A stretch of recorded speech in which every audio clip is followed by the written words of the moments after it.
Hello, Assalamu alaikum students. This is your teacher Azka, and I teach accounting and business to O and A level students.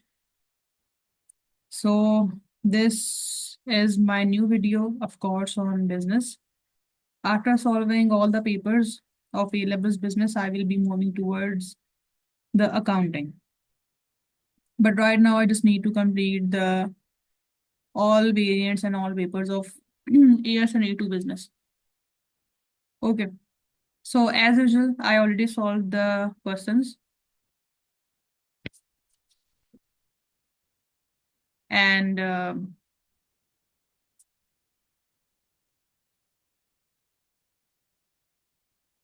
okay. And you just need to see that how I solve the question.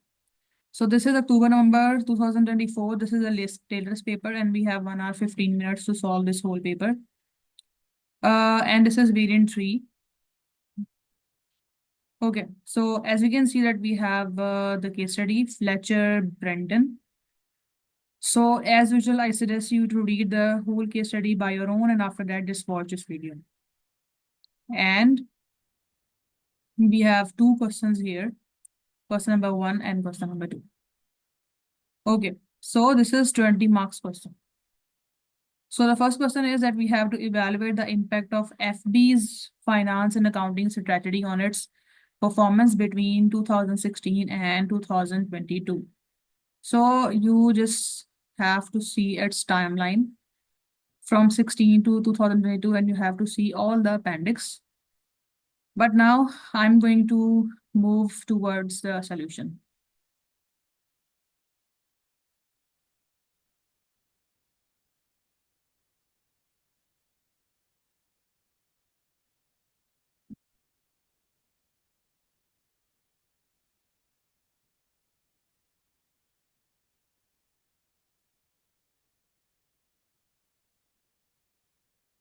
Okay.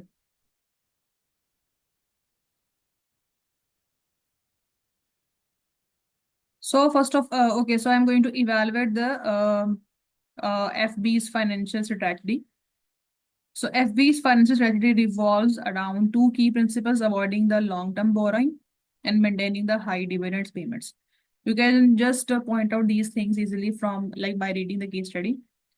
And these strategies had both positive and negative impacts on its performance from 16 to 2022. So first of all, what you have to do, you have to extract at least two positive of these financial strategy and two negatives. And after that, you should give some suggestions for their long-term growth. And in the conclusion part, you have to evaluate that whether their financial strategy was successful or not. So on the positive aspects of FB's strategy was the avoidance of the long-term borrowing. By funding the operations and expansions through internal cash reserves, FB reduced its financial risk and avoid incurring interest expenses. And this ensures the financial independence and allowed the company to maintain full control over its operations. For example,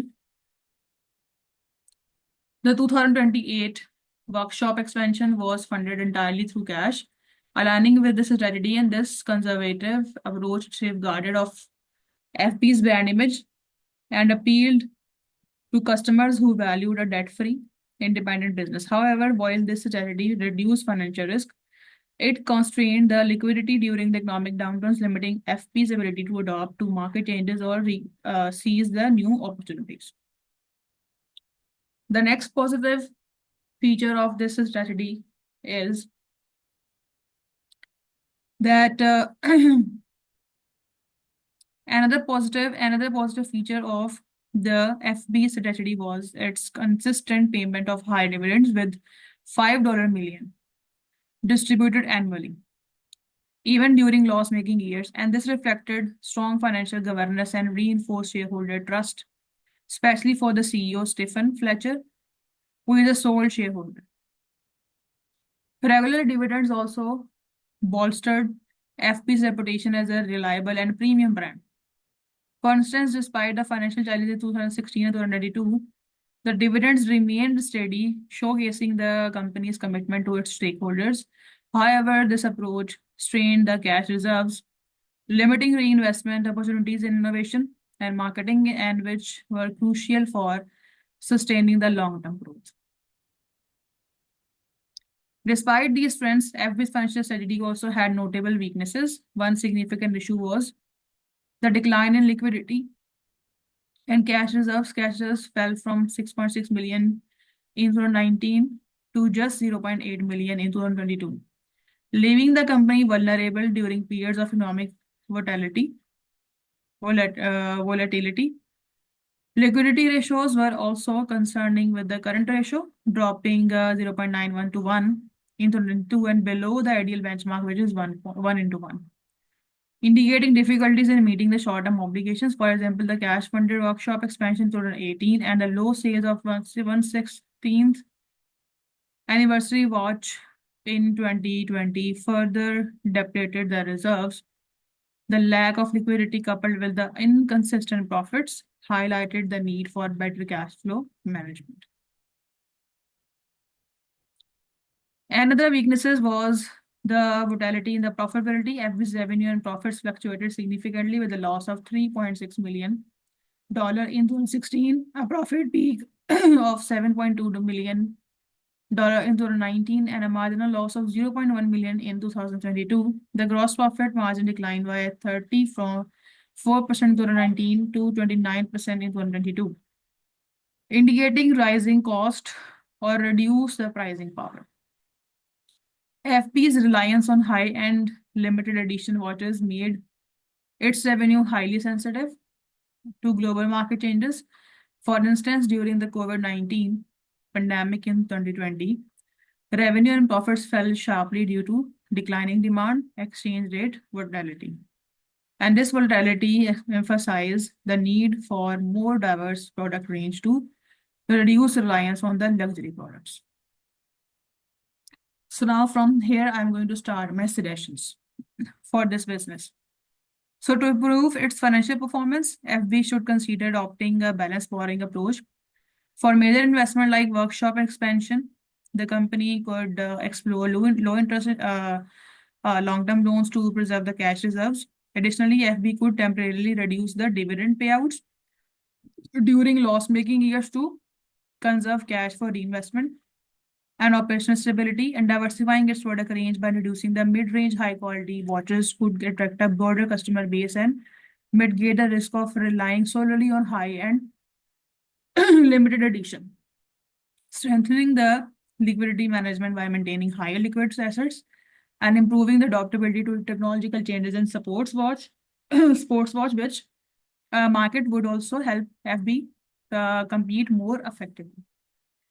And now at the end, I am going to conclude my answer at whether the financial performance of FB was great or not.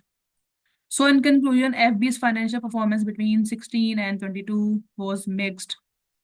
The avoidance of long-term borrowing, inconsistent dividend payments demonstrated the financial discipline and shareholder commitment. However, the declining liquidity, fluctuating profitability, reliance on cash, only funding hindered the company's ability to adapt to market challenges. While the strategy reflected certain strength, its limitation in balancing short-term payouts with the long-term sustainability weakened overall performance. Moving forward, adopting a more flexible and growth-oriented financial strategy is crucial to ensuring the FP's stability and competitiveness in an evolving market. Now let's move to the second person. In a second person, we have to advise the board of directors on whether the scenario planning is the most useful approach to develop the new business strategy.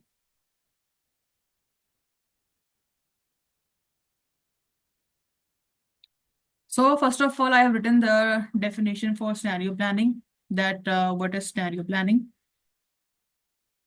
Scenario planning can be highly valuable tool for FB's board of directors to develop a new business strategy, especially given the uncertainties the company is facing. And this method involves creating multiple plausible future scenarios based on key uncertainties and challenges.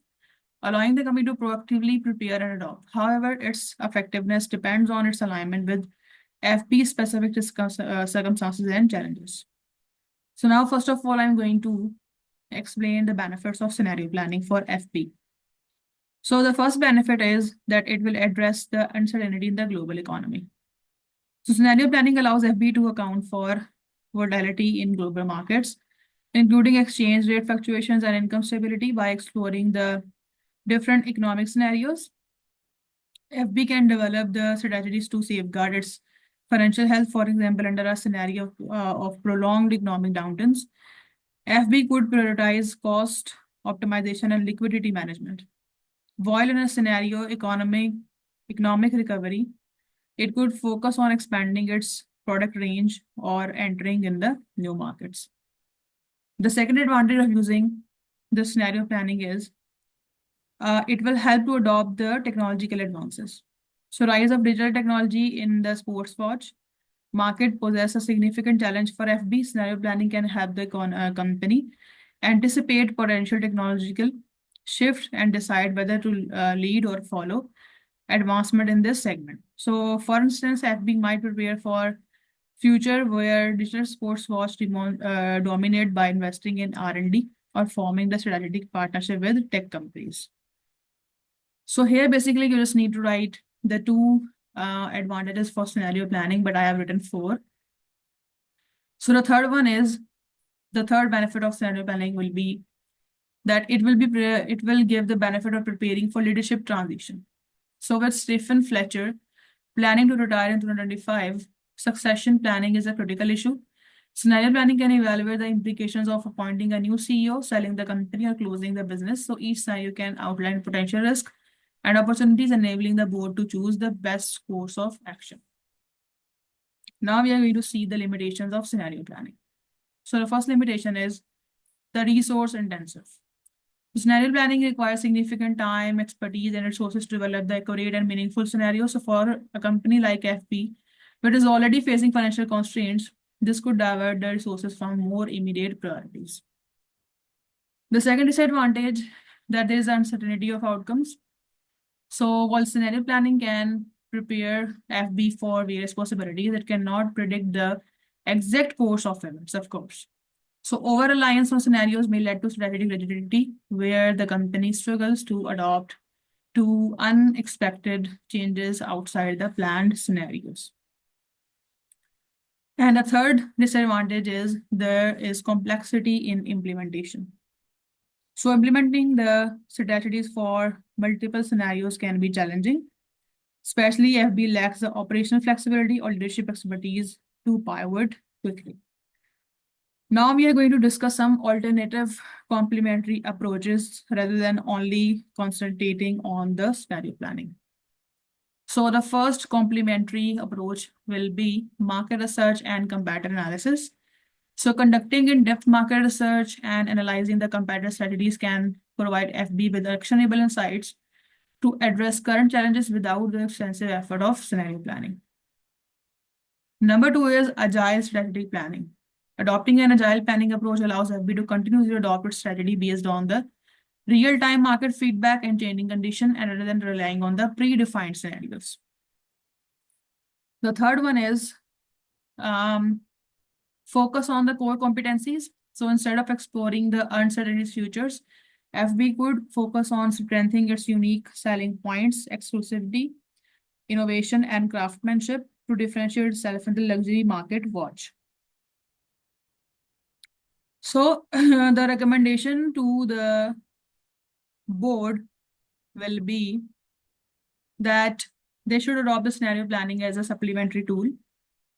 Scenario planning should be used to complement other strategy tools rather than as a sole approach. It is particularly useful for addressing the high impact uncertainties such as the technological advancement, market volatility, and the leadership transition. The second thing is that they should prioritize the critical scenarios, focus on developing a few well-defined scenarios addressing FB's key challenges, leadership transition, market volatility, and technological innovation. This ensures the process remains manageable and the resource efficient. And I can also use the combination of scenario planning with the agile strategy. So in conclusion, scenario planning is a useful approach for FB's board of directors particularly in addressing the uncertainty of leadership's transition, market volatility, and the technological changes. However, it should not be sole method of strategy development due to its resource intensity and inherent unpredictability. By combining the scenario planning with agile strategy and focused market analysis, FB can develop a robust and adaptable business strategy to navigate its uncertain future. Okay, so this is it for today, and we will meet with next paper. And till then, goodbye, Allah Hafiz.